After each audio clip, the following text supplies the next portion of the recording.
acho que merece estudo é a parte da arte mediúnica em particular. Que não é arte espírita. A arte espírita é uma coisa, no meu entender, e a arte mediúnica é outra. Então, o Érico, ele está concluindo, se a greve deixar, né, a graduação em piano na Universidade Federal do Rio de Janeiro. E o Érico foi uma das descobertas nossas, né, por causa do blog. Ele é músico, né, pianista, de mão cheia, inclusive. Depois ele vai demonstrar aqui, não? Um vídeo. Mas o Érico, ele tem um grande interesse pelo estudo de música mediúnica. E o exemplo de música mediúnica mais contundente que ele vai falar aqui é justamente o caso do Rosemary Brown, que é uma médium inglesa, que nasceu em 1916, já estou adiantando uma parte, morreu e faleceu, desencarnou recentemente. Então, eu acho que o Érico, no meu entender, ele abre um novo, como ele tem uma perspectiva aí de continuar estudos nessa área de musicologia, ele abre uma nova perspectiva, um novo campo de estudo, porque eu realmente, nas minhas andanças, tanto pela internet, eu não conheço nenhum trabalho acadêmico que foi feito sobre música mediúnica. Talvez o Érico seja a primeira pessoa a realmente fazer um trabalho sistemático disso. Então, com vocês, Érico. Bom dia. Bom, eu fico muito feliz pela oportunidade, em particular pelo meu trabalho ser apenas um projeto de pesquisa, então eu não poderia ter certeza de que seria aceito, fico muito feliz por ter sido. E também por ser o meu trabalho apenas um projeto de pesquisa, eu decidi orientar minha apresentação de acordo com um texto um texto meu que o Ademir publicou no blog dele, como ele faz volta e meia, né? De vez em quando eu mando material meu para ele e ele publica lá.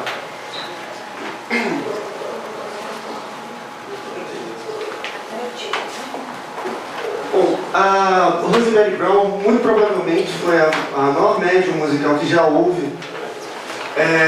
Esse trecho é do primeiro livro dela, que foi traduzido para o português, o único que foi traduzido. E por aí vocês veem o volume da produção dela, né? Em 6 anos ela escreveu 400 peças e de gêneros muito diversos, né?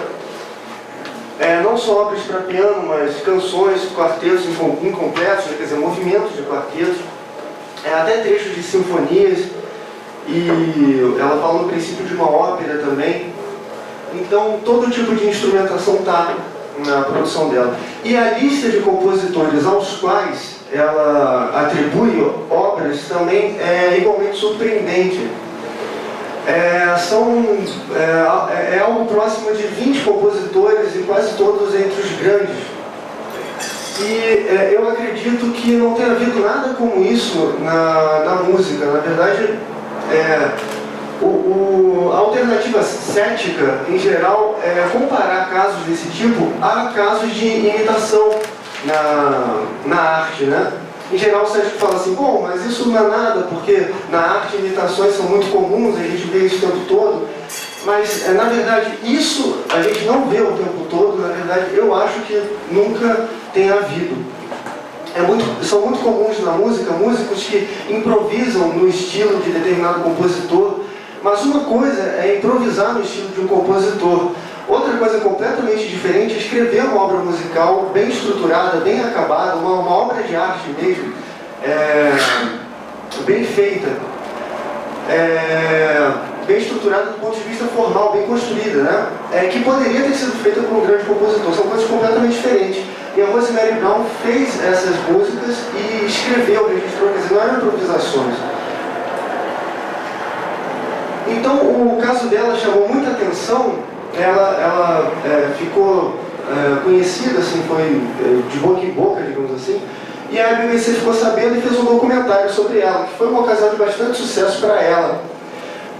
Lá nesse documentário, pediram a ela que escrevesse uma música na frente das câmeras. E então ela ficou muito nervosa. Ela disse, bom, eu não posso garantir, não depende de mim, né? Eu não posso garantir que isso vai ser feito. Mas, por fim, ela acabou conseguindo, né? Liszt apareceu lá, como ela narra, e ditou a ela uma música que ela escreveu com a BBC filmando. Que é essa aí, né? O Grubelin, eu não tenho certeza da pronúncia. E, na verdade, ela tocou isso. Aliás, foi uma ocasião bem curiosa, porque ela começou a escrever a música e ela estava estranhando bastante a partitura. Muitas alterações, né, muitos sustenidos, muitos bemóis, um compasso diferente em cada mão, que é uma coisa bem incomum. E então ela estava escrevendo e de repente ela parou e falou: olha, eu não sei se eu estou entendendo direito o que ele está dizendo aqui, porque está muito estranha essa partitura. E aí ela parou e pediu assim para a equipe: vocês me deixam tentar tocar isso? Porque eu quero ver se eu estou escrevendo direito. E ela foi tentar tocar e não conseguia. E aí foi um músico da equipe da BBC tocar a peça. E quando ele terminou de tocar aquele trecho que estava até aquele momento escrito, fez aquele silêncio, né? Então ele disse por fim que era uma peça, que era assim uma peça muito interessante. E então essa peça que ela escreveu com a BBC filmando, recebeu críticas muito, muito elogiosas, muito positivas, como vocês veem essa aí, né? Essa é um exemplo.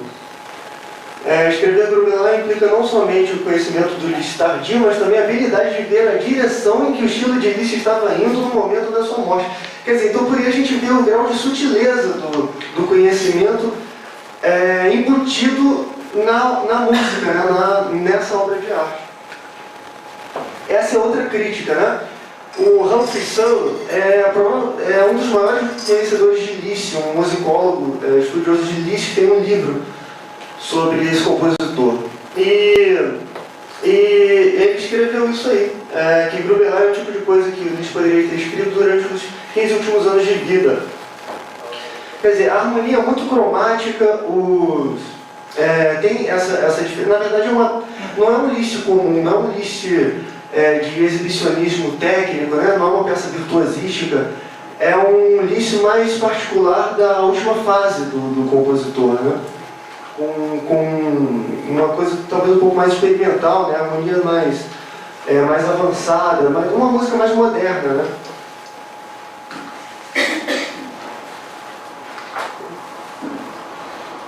Então vem a questão que vem a seguinte: bom, se do ponto de vista cético, né, ela poderia ter feito isso ela mesma, ela seria capaz de elaborar esse material. Então é difícil imaginar que ela fosse, tendo em vista a vida dela, né? Ela era muito pobre. Esse testemunho aí é de um... não, perdão. Na verdade, esse é um trecho do livro do Barrett sobre a Rosemary, em que ele fala sobre testes que ele e a Mary Firth aplicaram a ela. E ao que tudo indica, realmente ela não tinha praticamente nenhum conhecimento de música. Depois a gente vai ver sobre a vida dela. Ela não é como uma estudante de música e se mantém tanto quanto possível uma tábula rasa. Quer dizer, realmente noções de uma principiante, né?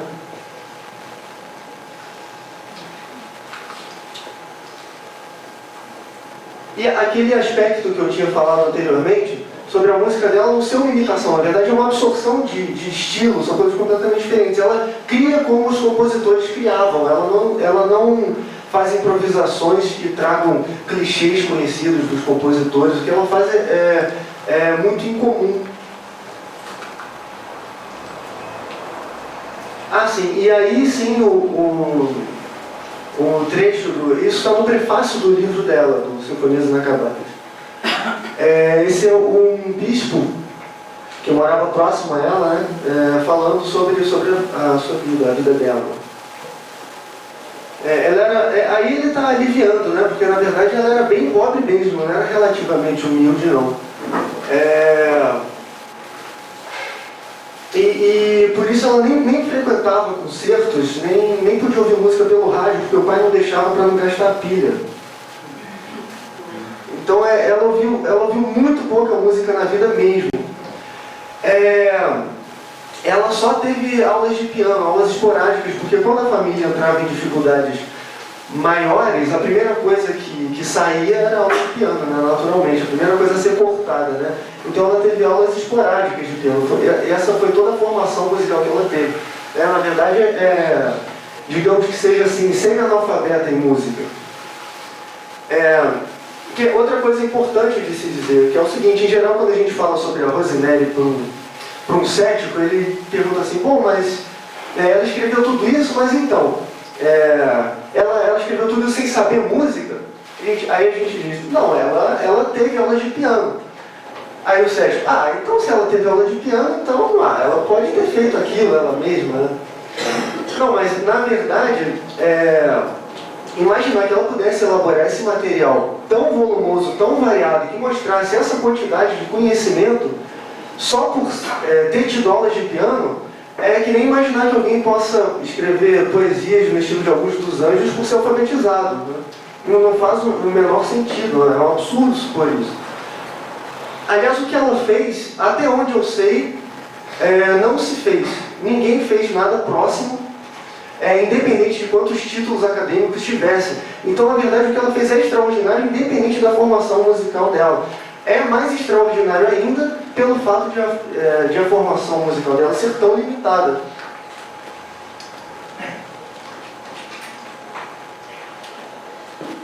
E aí é o Parrott falando sobre, dando uma opinião dele, é um compositor, professor universitário, né? Dando uma opinião dele sobre a música. Né? E não sou só eu que não acredito que não tenha havido nada como isso na música. O Parrott também acredita que não tenha havido nada como isso em nenhuma área, mas especialmente na música. Né?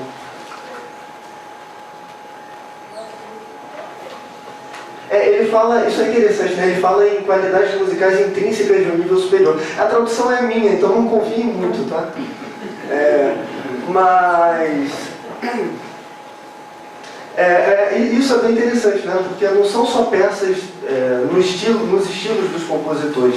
São peças bem feitas, são peças bem estruturadas, como as que seriam feitas por um compositor maduro mesmo. Sim, esse é um pequeno paralelo que eu fiz entre casos de produção de arte mediúnica, né? Os casos da Rosemary, do Gasparetto e do Chico Xavier, todos têm essas características, né? O médium é leigo na arte em que cria, o volume de produção é muito grande e que mostra muitos estilos diferentes. Os estilos correspondem. E sim, aquilo que eu já falei várias vezes, sobre a produção não ser uma espécie de improvisação, uma caricatura, uma simples imitação, mas são obras de arte bem construídas. Sim, e sempre recebem a sanção da crítica, né? E ainda tem mais essa, né? Na verdade, em todos os casos, o médium diz que a intenção dos artistas desencarnados é dar uma evidência da sobrevivência do espírito. E ficou faltando mais um paralelo que é fundamental, que é o seguinte, em todos os casos, os artistas confirmam não só que a alma sobrevive, isso pelas próprias obras de arte que eles trazem, mas também confirmam os pontos essenciais do espiritismo. O que também é um ponto muito importante, né? Aliás, no caso da Rosemary, esse é um ponto particularmente importante porque parece que ela nem ouviu falar de Kardec. Pelo menos nos livros dela, ela nem cita Allan Kardec. Então é muito interessante que ela diga que os compositores confirmem os pontos essenciais do espiritismo. É mais interessante pelo fato de que parece que ela não teve conhecimento. Três faltam. Bom, então acho que eu vou terminar com o caso do Fritz Kreisler aqui. Eu acho que esse seja o caso mais notável de imitação na história da música, né? O Kreisler tocava, um dos maiores violinistas do século XX, e ele tocava peças nos seus concertos que ele dizia que eram de Pugnani, quer dizer, de vários compositores, geralmente do Rococó. E a crítica sempre engolia. A crítica sempre acreditava, ninguém desconfiava que não fossem dele as peças. Até que um dia um crítico disse que a peça não estava bem interpretada, então ele resolveu dizer que bom, se você entende tanto assim, devia ter percebido que a peça era minha, né? Nem era do compositor de quem eu disse que era. Bom, depois eu falo sobre isso. Então, aqui eu fiz um paralelo entre o caso Fritz Kreisler e o caso da Rosemary Brown, porque, por ser o caso Kreisler, ao que me parece, o caso mais interessante, mais chamativo de imitação da história da música. Né? O Ademir me passou uma página na internet com uma lista de imitações na música, né? Mas nessa lista o caso Kreisler era o mais interessante, era o que apresentava o maior volume de imitações e a maior variedade de estilos. Por isso foi esse o caso que eu usei para fazer um paralelo com a Rosemary Brown, para mostrar que esse caso não constitui de maneira alguma um precedente do que a Rosemary fez. A gente vê o contraste entre os dois casos. O Kreisler foi um dos mais violinistas do século XX. Ele foi famoso por isso, na verdade, não pelas imitações. E a Rosemary, ao que tudo indica, era leiga. Como eu disse, semi-analfabeta em música, né? O Kreisler produziu imitações quase só de compositores do Rococó. E como vocês veem nesse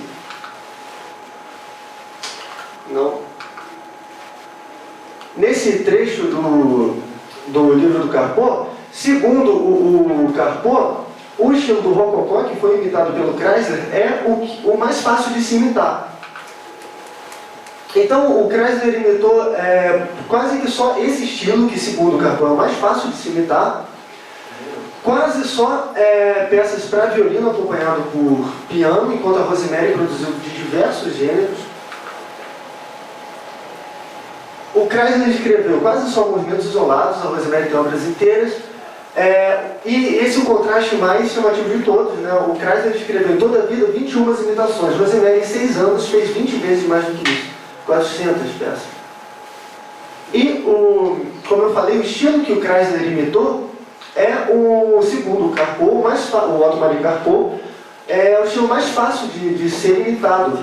E a Rosemary trouxe peças nos estilos de compositores românticos. Então, cada compositor é um estilo completamente diferente, completamente particular. Daí que a quantidade de conhecimento embutida ali na produção musical da Rosemary é incomparavelmente maior do que na produção do Kreisler.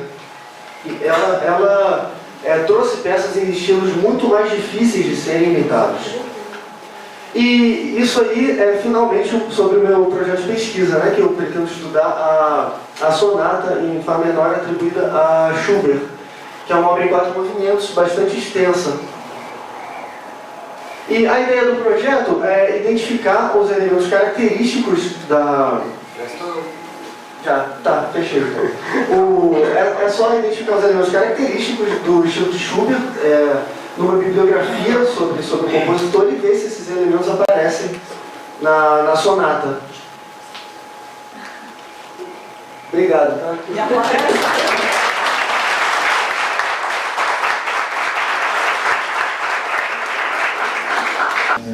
Passar para as perguntas, acho que tem 3 minutos de perguntas. Érico, essas conclusões que você chegou, né, que se corresponde, mesmo assim, tem todas as características. Tem no Fá menor, de Schubert? Bom, então, eu ainda vou pesquisar, mas pelo que eu já vi... Faz a pergunta pelo microfone para a gente aqui atrás ouvir. Repete? Bom, esse último quadro que foi apresentado pelo Érico, está fazendo aí as conclusões referentes à obra do autor original do Schubert e essa sonata em Fá menor, se ela tem as características, se ela corresponde às 3 questões que ele colocou aí. Tá? Essa é a minha pergunta. Então, como eu não fiz a pesquisa ainda, eu não tenho essas informações, né? Mas sim, eu já andei olhando a peça e sim, tem. E já vi também alguma bibliografia sobre Schubert e já vi paralelos muito fortes, muito interessantes. Alguma outra pergunta? Eu tenho uma pergunta para o Ademir, mas aproveitando o tema que o Érico apresentou, você estudou um pouco de teoria de informação. A minha pergunta é o seguinte: daria para definir uma espécie de ampliada, de entropia de informação, de ordem de informação, e de alguma forma quantificar esse caráter, como o Érico comentou, de que ela não produziu uma cópia que ocupou uma uma cópia disso ou daquilo, mas uma obra, uma coisa assim, você, de alguma forma, será que você sabe se é possível baseado em direito de informação? O que eu acho, vou dizer o que eu acho. Primeiro, eu acho que não é possível. Mas eu acho que, como eu falei no caso da linguística, né, quando você passa para a arte, você tem outro tipo de linguagem. Então aí fica muito difícil de querer quantificar isso tudo. Eu acho que é uma coisa muito difícil a parte da música e realmente exige um estudo aprofundado, especialista mesmo, pessoal formado em arte. Eu acho que a gente consegue dar uma resposta. Então, eu só queria fazer um comentário sobre o que você falou, sobre Franz Liszt. O Franz Liszt, ele era o espírito protetor de Rosemary Brown. Ele tinha o mesmo papel que Emmanuel teve com o Chico. E aí, nesse livro, só complementando o que ele falou, nesse livro, Sinfonias Inacabadas, a Rosemary perguntou, mas por que eu fui escolhida para fazer esse trabalho? Aí ele simplesmente responde, porque você pediu antes de você nascer. Então, aí você vê, não foram qualquer espírito, né, que validou a reencarnação, foram os próprios compositores que validaram, falaram, antes de você nascer, você pediu para você fazer justamente esse trabalho. Então a gente vê como é difícil ter esse tipo de médium. Existe um preparo muito grande, no meu entender, né, como espírita, né, uma coincidência muito grande de fatores, e aí porque a mediunidade deve ser muito rara. Alguma outra pergunta? A pergunta, por exemplo, quando ela fazia as partituras, escrevia uma espécie de psicografia. Isso é muito importante e faltou. Na verdade, eram vários processos. Geralmente era por ditado. Né? Ela falava com eles e eles diziam as notas. Nota a nota.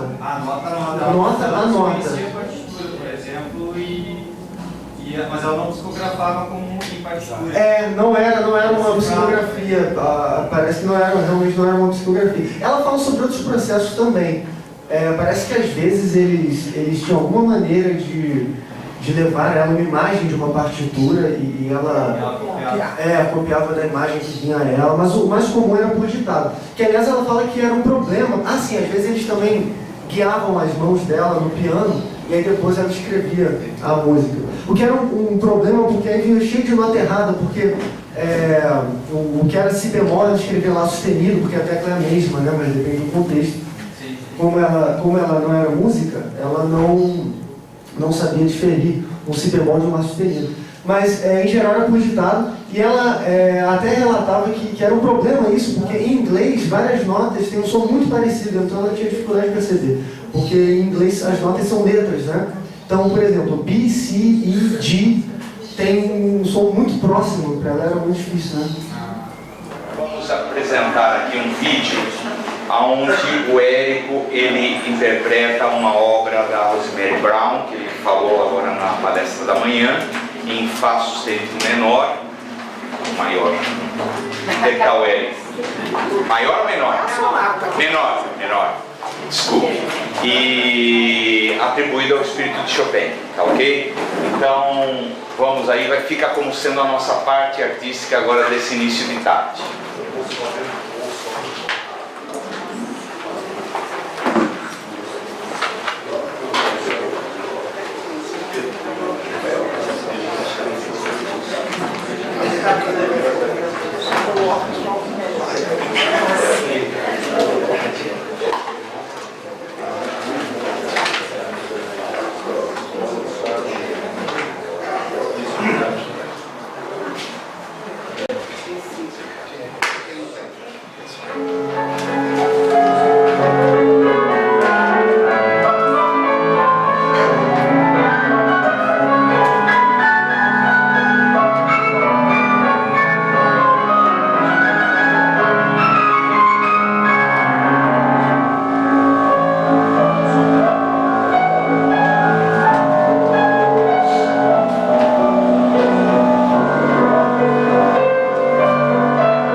parabéns. Realmente é especial, né? Essa parte de arte, essa parte de alimento, né, do espírito é especial. Nós tivemos aqui, já é o segundo ano, agora em 2012, um curso de música e espiritualidade com o professor Mário Ficarelli, que o Rodolfo falou há pouco, né? E a gente teve a oportunidade de trocar algumas experiências. O professor Mário Ficarelli, também doutor, né? Ele foi chefe do departamento de música da USP e ele tem obras, reconhecido mundialmente, e é uma pessoa também especial. E ele nos ajudou a começar, eu que sou leigo em música, a sentir um pouquinho dessas coisas, alguns detalhes que realmente tem tudo a ver com a espiritualidade maior, né? Então, parabéns, continue nos trazendo essas coisas, não se desligue da liga, porque realmente é muito especial para todos nós, é um alimento para o espírito.